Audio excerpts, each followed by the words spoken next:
Hi everyone, this is Dave from Techno Buffalo with my unboxing and first look at the Lenovo Ideapad Tablet A1.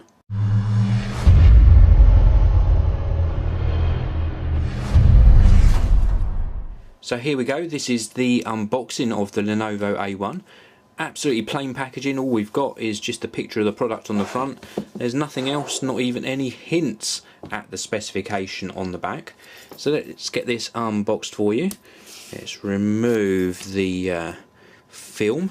Actually, let's just rip this off and get into the packaging. Now this is one of the sort of budget end Android based tablets that has recently been released, and I'll tell you the price straight off.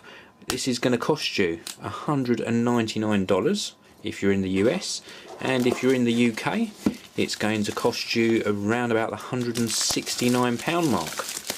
And what you get for that sort of money is a 7-inch tablet with a 1 GHz ARM Cortex A8 processor, single core processor, and a tablet running Android 2.3.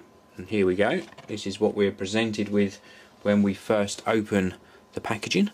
So we've got the tablet itself in a little bag, and you'll notice here I've got a white version. It's available in all different colours. You can get this with a pink, black, blue or the white back. Let's pop this to one side and we'll show you what else you get inside the box. So we've got two little compartments here. Let's just open this one first. Now this is going to contain the power adapter, and being in the UK we get a UK power adapter. If you're in Europe you'll get a different 2-prong adapter, and if you're in the US you'll get a country specific adapter for the US, but this is a 3-pin UK one with a USB socket on this end to charge the device. Then we've got another little package here, and in here we are going to have very little, I would expect, but we have got a USB cable, full size USB on one end, micro USB on the other end, used for charging the device or getting content on and off of the device. And then we've got some notes on the GPS feature, a quick start guide printed in full colour, how to get up and running with your device and all the various buttons and controls. Then we have got some safety information and warranty information. Let's take a look at the tablet. So here we go. That looks very nice indeed. So as we say, we've got a 7-inch screen, and that screen's got a resolution of 1024 by 600. We've got a front facing camera just here. That's a 0.3 megapixel camera. We've also got some touch sensitive buttons down at the bottom here, and then on this side completely clear. Round on the bottom here we have got a micro SD card slot for expanding the memory.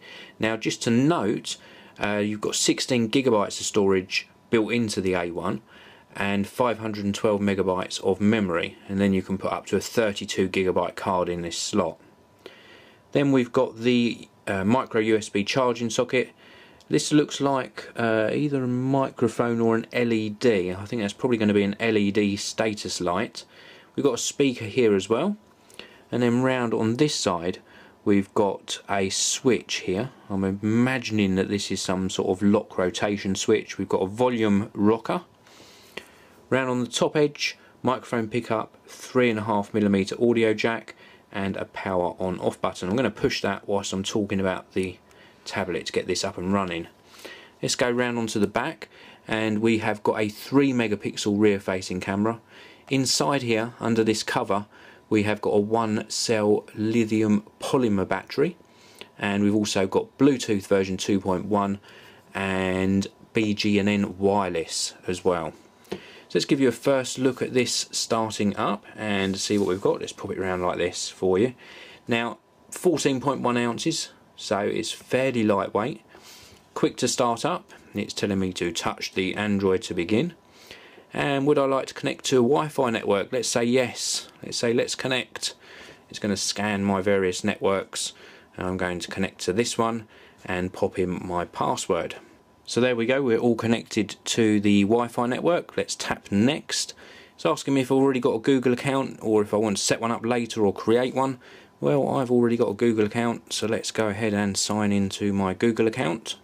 And now that's all signed in, it's asking me some questions about allowing Google's location service. We're going to say next to that.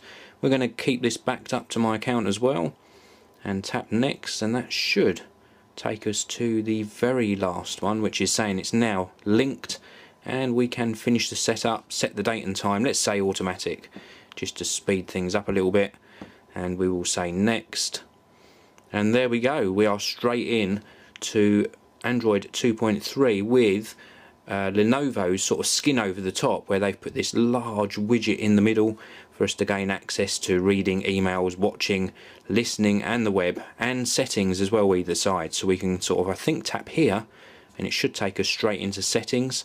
Let's scroll all the way to the bottom, say about tablet, and you can indeed see that it's running Google Android version 2.3.4, and then we can go back out to the home screen, and let's show you the standard sort of apps that come pre-installed on the Lenovo, and they install, I think it's an extra 10 applications to get you up and running, with more available from both the Android market and also the Lenovo app shop. They've got their own sort of app store on here. So let's have a look through. So we've got Calendar, Amazon Kindle, eBuddy, ES File Explorer. This is one of the Lenovo apps. Go Keyboard for Lenovo. We'll have a look at that in a minute. We've got the Lenovo App Shop, News and Weather, Nav Droid. We've got to scroll up, and we've got Music, YouTube, Voice Search, User Guide, Talk, Google Talks pre-installed. Let's have a look at this Go Keyboard for Lenovo. See what this is. So this is just a settings screen. So I'm imagining when we go into typing something, it's going to come up with some different options. So let's have a very quick look at that now. Let's tap on home, and I'll go into my notification bar and into my emails. So this is how the emails are presented. Let's just go into one of my comments here and see what happens when we go to reply. Is it going to give me a different keyboard? Let's tap the cogwheel here, and this is a little bit different. Respond in line. Let's tap on that again. Let's tap and hold and see what happens. Go keyboard setting or input method.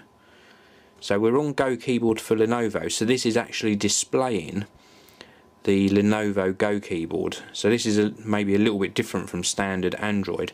Let's pop it round into landscape format and see what it looks like here. So a little bit of a delay. Is it going to move round? Is this what this switch is for?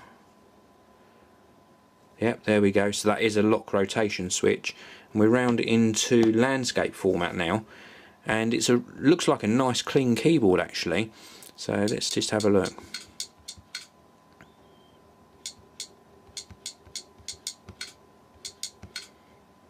Sounds like a typewriter.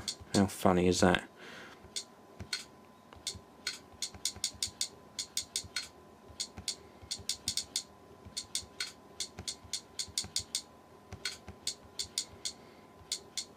So not bad. That's pretty accurate. I'm pretty impressed with how that's performing actually. And let's go back. We're not going to save that.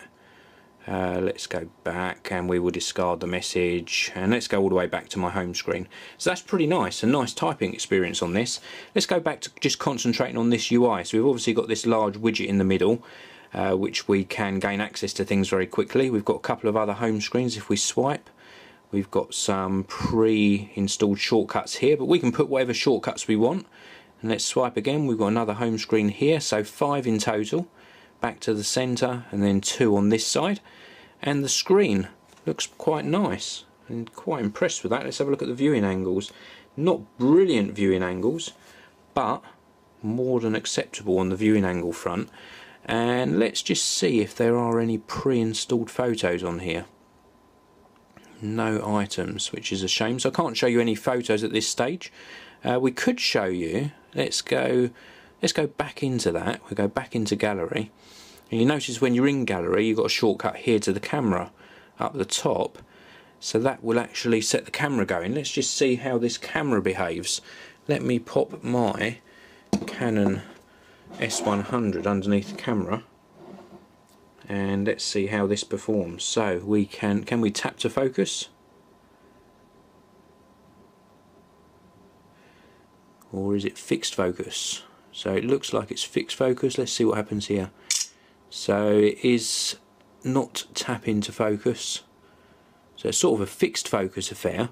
Let's see what settings we've got. So we've got exposure, scene modes, picture size, so up to 3 megapixels, white balance settings, different zoom levels, location on and off, and selecting the camera front or back. And we can flick between photo and video settings as well. A little bit disappointed that it doesn't seem to want to focus. I think it's going to be a fixed focus camera. Correct me if I'm wrong, but it doesn't seem to accept a tap to focus. Maybe that is just me, but not that good with the camera at the moment. But this is only first impressions. This is just a very quick look at it for you, and I will of course be taking a much more in-depth look at this in a future video. But for now, this was my unboxing and product tour of the Lenovo Ideapad A1. This is a budget end, under $200, £169, Google Android powered tablet, and it's got a little bit of lag. First impressions is that it's not too snappy, but for the money, maybe this is a good choice. Thank you very much for watching. Please do come back soon and check out more videos for me on the channel. And for now, I will leave you with a look at the Lenovo Ideapad A1.